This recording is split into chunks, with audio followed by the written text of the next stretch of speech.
Hey everybody, what is going on? I hope you guys are all doing well, and welcome to another tutorial video. In this tutorial video, I'll be explaining to you guys how you can remove OneDrive from your Windows 11 system, and I'll also, as a bonus, add how you can pause it or just in general deactivate it for a period of time so that you can use it again at a later date without needing to reinstall. But yeah, OneDrive is basically Microsoft's cloud service. That's where you store your files and any other documents you have on the internet in the so-called cloud, and you can access them from several devices, download them as many times as you would like.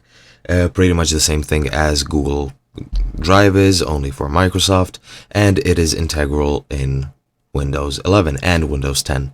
And the process is pretty much the same, but without further ado, let me show you how you can uninstall it.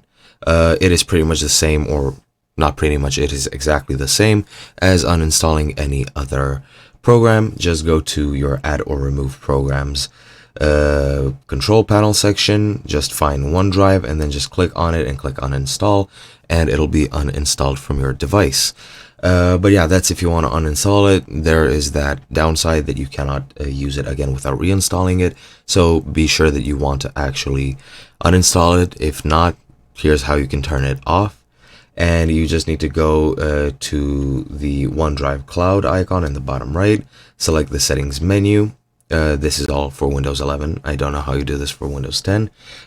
Once you click on the settings, you can just go into pause syncing and then quit OneDrive. A warning message will pop up. Just select close OneDrive to confirm, and that is pretty much how you turn it off. And that's pretty much it for this tutorial as well. So yeah, I hope you guys enjoyed. I'll be seeing you guys in another video.